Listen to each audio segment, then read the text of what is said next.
Welcome to Big Skywriter, the podcast for storytellers of all shapes and sizes. Whether you write novels, teach classes, or just tell your friends what you did last weekend, if you're a storyteller, this podcast is for you. Here's the host of Big Skywriter, Clint Morey. Thank you, Mark, and thank you for dropping by to listen. Episode 55, my annual exam. First of all, for those of you who pay taxes, I want to thank you for my medical care. You do pay for it, you know. You see, I received my medical care from the Veterans Administration because I was in the Army and served in Vietnam. That means your taxes cover my medical costs. So, thanks. Well, a few days ago, I went in for my annual exam.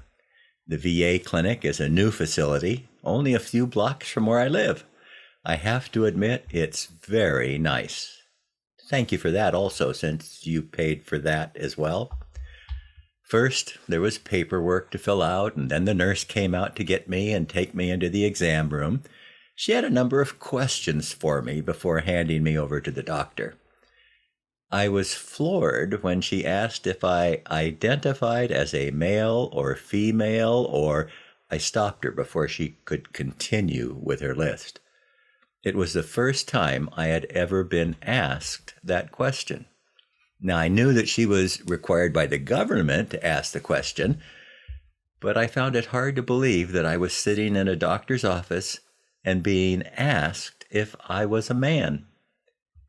Is it possible that I was going to trust my medical health to someone who couldn't tell the difference between a boy and a girl? Now, I tried my best to be kind, but it was difficult.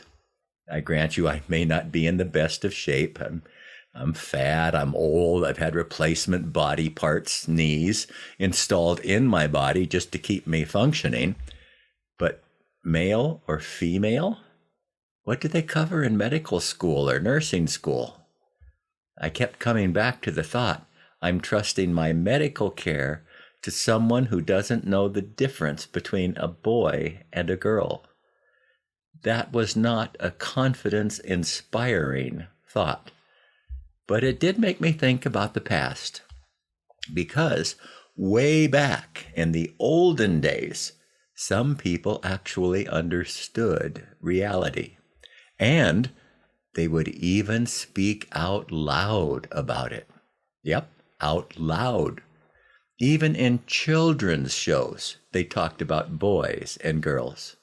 Now, I have a clip in my transcript. You might want to check it out. If you haven't seen this clip from Mr. Rogers' Neighborhood, I would encourage you to look at it. And then I ask you this question after you've looked at it. Do you think any network today would let the star of a children's show say such things as Mr. Rogers did in that clip? Oh, wait a minute. There is an explanation. Mr. Rogers is white, and Mr. Rogers is male, so that must be why he says boys are boys and girls are girls. He's a racist, sexist, homophobic, transphobic white guy. He would definitely be canceled if he were around today. We've come such a long way. So that's what I learned from my annual exam. Medical people don't know the difference between a boy and a girl. Now, I'm sure they covered other stuff in the exam, but that was the takeaway for me. Thanks again for paying for it. I appreciate it. Before I go, I'd like to share a blessing with you from the Old Testament.